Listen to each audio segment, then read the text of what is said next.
Welcome back नाज़रीन। हमारे साथ इस वक्त पाकिस्तान के मारूफ सहाफ़ी, एनालिस्ट, तज्जिया नगार, होस्ट प्रोग्राम एक दिन जियो के साथ सुहेल वड़ाइच साहब हैं। और सुहेल वड़ाइच साहब, उनके पास ख़बर होती है, ख़बर की बुनियाद पर वो तज्जिया करते हैं। और ये बहुत कुछ दिहाई हो गई कि इन्होंने पाकिस्तान को, जो पाकिस्तान की सियासत है और इसके जो मुख्तलिफ पहलू हैं, बड़े करीब से ये समझते हैं, जानते हैं। एंड एक यानी बहुत ही एनालिटिकल, विदाउट गेटिंग इमोशनल, वो हमें समझाते हैं। तो उनसे चलें आज समझने की कोशिश करते हैं कि where are we headed now.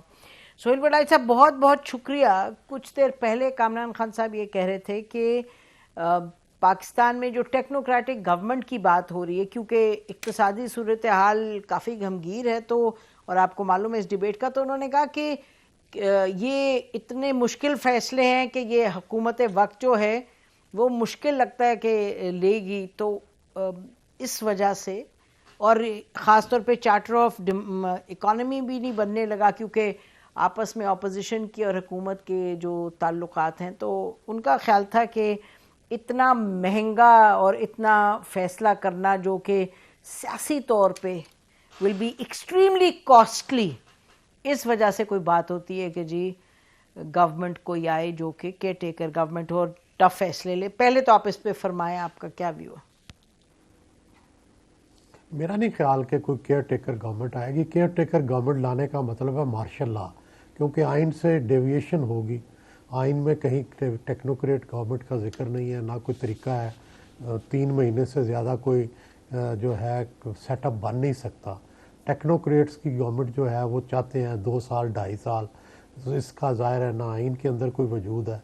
और आइन को तोड़ने के लिए फिर आपको ज़ाहिर है सुप्रीम कोर्ट की मदद लेनी पड़ेगी, आपको उससे कोई इंटरप्रिटेशन करानी पड़ेगी। ये बड़े मुश्किल मराइल हैं। अब इसकी बजाय मेरा ख्याल है उससे आसान तरीके मौजूद हैं। चार्टर ऑफ डेमोक्रेसी अगर एस्टेब्लिशमेंट की ख्वाहिश हो तो मेरा ख्याल है दोनों फरीक मिल के कर सकते हैं। दोनों इकनॉमिक रिफॉर्म्स पर तैयार हो सकते हैं। दोनों आपस में मुल्क में बहुत सारी चीज़ों पर, टेररिज्म पर इत्तेफाक हो गया, आपको पता है, याद है, पार्लियामेंट सारी ने इकट्ठे बैठ के इत्तेफाक किया। और कई चीज़ों पर हमारा इत्तेफाक हो चुका है। इलेक्शन कमीशन पर भी इत्तेफाक हुआ था और कई चीज़ों पर इत्तेफाक हुआ। बाद में चले वो ख़राब हो गया, लेकिन कई चीज़ें इत्तेफाक से हुई हैं, अब भी इत्तेफाक से हो सकता है। आप फरमा रहे इत्तेफाक से हो सकता है, और गवर्नमेंट चार्टर ऑफ डेमोक्रेसी और चार्टर ऑफ इकोनॉमी बनवा सकती है, करवा सकती है। तो सुहेल साहब ये बताइएगा कि बज़ाहिर तो लगता है कि इमरान खान साहब के समेत तमाम लोग पीटीआई से कह रहे हैं कि जी इस्टेब्लिशमेंट जो है वो पीडीएम के साथ है और न्यूट्रल नहीं है, और यानी कि एक साइड ले रही है। तो इन हालात में इमरान खान साहब ज़ाती तौर पे तो दिखाई नहीं देते इस मूड में कि वो कुछ बात माने इस्टेब्लिशमेंट की। मेरा ख्याल है वो अपीलें तो कर रहे हैं एस्टेब्लिशमेंट से बार बार कि आप इलेक्शन के लिए कोई रोल प्ले करें। आप इस सिलसिले में कई दफ़ा वो कह चुके हैं, और ख़ासकर जो नई एस्टेब्लिशमेंट है उससे वो कई दफ़ा अपीलें कर चुके हैं। और अभी तक जो नई एस्टेब्लिशमेंट है उसका अंदाज़ा नहीं हुआ कि उनका क्या। एक ही बयान आया चीफ ऑफ आर्मी स्टाफ का जिसमें उन्होंने ये कहा है कि भाई कंसेंसस होना चाहिए। तो वो बात तो वही है कि जो जिसकी तरफ इमरान भी इशारा कर चुके हैं, डार साहब भी कह चुके हैं। अब सवाल यह है कि इन्हें कौन बिठाए इकट्ठा और कौन पॉजिटिव इन्फ्लुएंस करे कि जिससे कि ये उस नतीजे पर पहुँचे। तो आप बताएं सुहेल साहब, आपकी बड़ी करीब नज़र होती, क्योंकि हम लोगों को तो कुछ नहीं सुझाई दे रहा कि कौन करेगा, कब करेगा। एक तरफ मईशत के हवाले से things are getting from bad to worse. IMF का जो प्रोग्राम है, सब कह रहे हैं जी इसकी बड़ी सख्त ज़रूरत है, इस पर अग्री करना है, जब महंगाई होगी तो लोग चीखेंगे। तो आपको कोई बताइए कि क्या आपके जहन में, क्या आपको दिखाई दे रहा है? सदर अलवी वाला रास्ता ज़ाहिर लगता है कि उसको पहले भी काम किया है। आर्मी चीफ की अपॉइंटमेंट पे जो कंसेंसस हुआ है और सब ने इत्तेफाक से उससे एग्री किया है, तो वो रास्ता मेरा ख्याल है ज़्यादा बेहतर है। सदर अलवी के ज़रिए, डार साहब के ज़रिए मुज़ाकरात किए जाएँ, इकॉनमी पे कंसेंसस किया जाए और फिर इलेक्शन पर कंसेंसस किया जाए, यही सबसे बेहतर रास्ता फ़िलहाल नज़र आ रहा है। इसके अलावा जितने भी रास्ते हैं वो अच्छे नहीं हैं। तो ये रास्ता जो है, आपको लग रहा है कि इस रास्ते पे कोई चलने वाला मूड है? कुछ नज़र आ रहा है लोगों का मूड? नहीं, अभी तो नहीं ना, अभी तो नहीं नज़र आ रहा। अभी तो कन्फ्रंटेशन इतनी है कि नज़र नहीं आ रहा। लेकिन अगर एस्टेब्लिशमेंट पॉजिटिवली इन्फ्लुएंस करे, तहरीक इंसाफ थोड़ी सी अकल करे और नून भी ये समझे कि अल्टीमेटली इलेक्शन करवाने ही हैं, तो 1 महीना पहले या 1 महीना बाद क्या फ़र्क पड़ता है, तो मेरा ख्याल है फिर ये कंसेंसस हो जाएगा।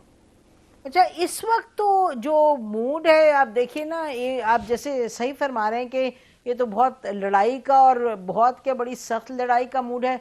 पंजाब में देखें, ये मुनीसिलाई की आपने देखी होगी ट्वीट, उन्होंने कहा कि जी वो ट्वीट स्क्रीन पे भी हम दिखा रहे हैं कि जी वीगो में लोग आए, उन्होंने मेरे 2 दोस्तों को उठा लिया और ले गए और उनका अभी तक उनका पता नहीं है, पता नहीं क्या पता चलेगा, फिर कहेंगे कि FIA ने उठाया। तो ये लोग समझते क्यों नहीं है कि हमने PDM के साथ नहीं जाना?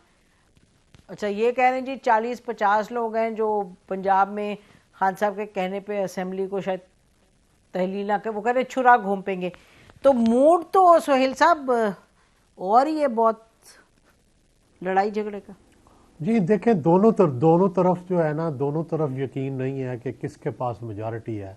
कन्फ्यूजन है, बड़ा थिन फ़र्क है जो है उन लोगों का। सवाल ये है कि जो लोग अगर नून के साथ जाना भी चाहें तो उनको डर है कि आगे उनको बाय इलेक्शन फेस करना पड़ेगा और फिर उनको इलेक्शन फेस करना पड़ेगा। ज़ाहिर है इसके लिए लोग तैयार नहीं हैं।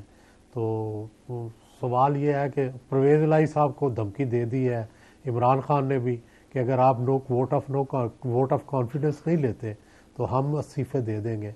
तो सिचुएशन तो बड़ी प्रिकेरियस है, ज़्यादा देर चलती नज़र नहीं आती। ये सिचुएशन कहीं ना कहीं जाके इसका एंड होगा, क्लाइमैक्स होगा, और क्लाइमैक्स में हुकूमत का चेंज भी हो सकता है जो है। और हुकूमत का अगर चेंज हुआ तो खान साहब को एक और धचका मिलेगा। ठीक है, असम्बली उनके वो ठीक है रिज़ाइन कर देंगे, लेकिन अगर यहाँ पे गवर्नमेंट कोई दूसरी आ गई तो ये उनके लिए एक बड़ा धचका होगा। जी, पंजाब की गवर्नमेंट। ब्रेक लेते हैं नाज़रीन, ब्रेक के बाद आते हैं। सोहेल वड़ाइच बात करते रहेंगे, स्टे विद अस।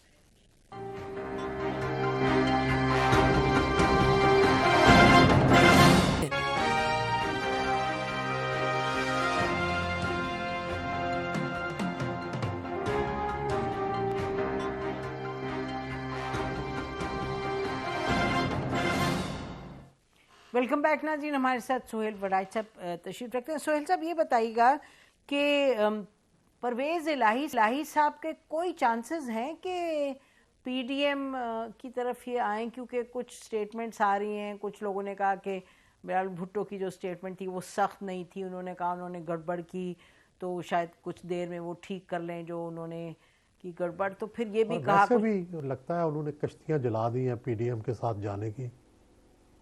जो उनका ग्राउंड वर्क भी है गुजरात में, उससे भी पता चलता है कि वो PTI के साथ ही इलेक्शन लड़ेंगे। अच्छा, PTI के साथ ही जाएंगे, तो PDM के साथ अब कोई बिल्कुल गुंजाइश नहीं है। अच्छा सोहेल साहब, ये बताइएगा कि आज कुछ चैनल्स ये चला रहे थे कि जरदारी साहब की एक हिकमत अमली है, उस पर अब अमल दरामद शुरू हो गया। यानी कि जो फैसल वाडा ने कहा कि 30-40 लोग छुरा घूंपने वाले हैं इमरान खान साहब की उसमें कमर में, तो उन्होंने कहा कि जी अब ये लोग हैं जो PMLN के साथ और PPP के साथ मिलके अगले इलेक्शन लड़ेंगे, तो कोई नया ग्रुप इमर्ज कर रहा है। उसमें आपको कुछ सदाकत नज़र आती है या बस कयास से आई हैं? जी नहीं, ये इसमें कुछ सदाकत है, इस पर वर्क हुआ है और मेरा ख्याल है कि डेफिनेटली ख़ासकर साउथ पंजाब से कुछ लोग जो हैं उन्होंने मेरा ख्याल है इनसे वादा किया है, लेकिन वो सामने नहीं आ रहे। अब देखें क्या अल्टीमेटली वो सामने आते हैं या नहीं आते। तो सोहेल साहब, ये पंजाब में तो एक तमाशा ही लगा हुआ है, यानी हुकूमत तो दूर दूर से हुकूमत नहीं दिखाई दे रही, यानी कि ये तो अब लड़ाई झगड़े वाला माहौल है। एक क्राइसिस, ये बिल्कुल एक क्राइसिस वाला माहौल है और एक लड़ाई झगड़े वाला माहौल है। कोई ऐसे स्टेबल गवर्नमेंट नज़र नहीं आ रही। तो आपकी मुलाकात तो यानी कुछ दिन पहले, कुछ हफ्तों पहले हुई भी थी इमरान खान साहब के साथ, तो उनकी सोच क्या है? What is he wanting out of all this? Imran Khan तो चाहते हैं जल्दी इलेक्शन और उसके लिए वो इस्तीफ़े देना चाहते हैं या असम्बली तोड़ना चाहते हैं। अगर परवेज़ इलाही नहीं भी तोड़ना चाहते तो वो तोड़ना चाहते हैं, वो उसके लिए इस्तीफ़े दे देंगे। मेरा ख्याल है कि ये जो आखिरी उनकी स्टेटमेंट आई है जिसमें उन्होंने कहा कि अगर आपने अगर असम्बली ना डिज़ोल्व की और आपने वोट ऑफ कॉन्फिडेंस ना लिया तो फिर भी हम इस्तीफ़े दे देंगे। तो मेरा ख्याल है ये एक वार्निंग परवेज़ इलाही साहब को है और इससे ये लगता है कि इनके भी आपस में मरासम एक उतने पक्के नहीं हैं। अब भी आप टेंशन्स चल रही हैं, एक दूसरे की तरफ खिंचाव चल रहा है। ये यकीन है कि परवेज़ इलाही साहब के पास और रास्ता नहीं रहा, रहेंगे वो पीटीआई के साथ ही, इन्हीं के साथ ही जाएंगे। लेकिन वो उतनी देर जितनी देर को वो खींच सकते हैं उतनी देर वो खींचेंगे पंजाब गवर्नमेंट को, अपनी हुकूमत को। अच्छा ज़रा अगर चलें पंजाब वहाँ सिंध की तरफ, कराची में एमक्यूएम के जो आपस में तमाम धड़े मिल बैठे हैं, तो उस पर भी बहुत से लोगों ने कह दिया कि जी कहीं से इशारा होगा, ये खुद से तो नहीं करने वाले। तो आपको क्या दिखाई देता है उधर? जी डेफिनेटली वहाँ ऐसे लग रहा है कि अगले इलेक्शन की तैयारी हो रही है और पीटीआई का रास्ता बंद हो रहा है और उसकी बजाय एमक्यूएम को वो सीटें दिलाई जाएंगी। ये बज़ाहिर इस सारी इंडिकेशन से यही लगता है कि पीटीआई को पीछे धकेल के पीटीआई ने जो वहाँ रास्ता बनाया था वो ज़ाहिर है एमक्यूएम के बिखरने की वजह से ही बना था।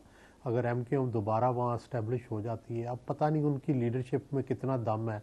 सच तो ये है कि वहाँ पे 15% 20% वोट पड़ रहे हैं, वहाँ फुल लेंथ से वोट नहीं पड़ रहे जिस तरह पहले पड़ते थे। जी तो लेकिन चलो 15-20% वोटों से ये जीत जाएंगे, क्योंकि अल्ताफ़ भाई की अभी भी फॉलोइंग वहाँ पे है मौजूद और वो वोट नहीं डालती। जी।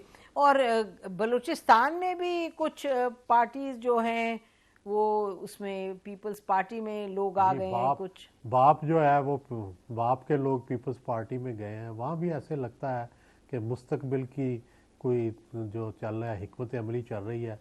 सिंध और बलूचिस्तान शायद पीपल्स पार्टी को मिलने वाले हैं दोबारा और शायद उसी की हिकमत अमली चल रही है, मिलने क्योंकि वाले। पीपल्स पार्टी को पंजाब में ज़्यादा चांस नहीं है पीपल्स पार्टी का, तो जाहिर है उसको भी कहीं ना कहीं कंपनसेट तो होना है ना। तो इस सब में मियां जरदारी नवाज साहब शरीफ की साहब। जाहिर है जी जरदारी साहब ड्राइंग रूम के तो बहुत अच्छे पॉलिटिशियन है ना। वो जो उनके साथ मिलने चला जाता है वो उनका मुरीद होता चला जाता है।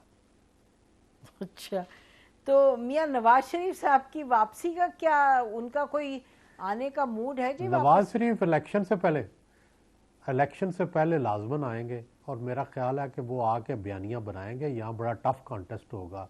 जो ये ख्याल है पीटीआई का कि हम आसानी से पंजाब जीत लेंगे, ऐसा नहीं है। आज तक पंजाब से नवाज शरीफ ही हमेशा जीतता आया है। जब से नवाज शरीफ पॉलिटिक्स में आया है उसने हर इलेक्शन पहले इलेक्शन से बेहतर किया है। तो मेरा ये ख्याल है कि इतना आसान नहीं होगा। वो नया बयानियाँ बनाएंगे, नई कंपेन करेंगे, ज़ोर लगाएंगे वो भी अपना। साथ मरियम होगी अब चीफ ऑर्गेनाइज़र, तो एक नई पीएमएलएन होगी पूरी ताकत के साथ और बयानिया भी नवाज शरीफ का होगा। तो मेरा नहीं ख्याल कि उनको ऐसे इतनी आसानी से हराया जाएगा।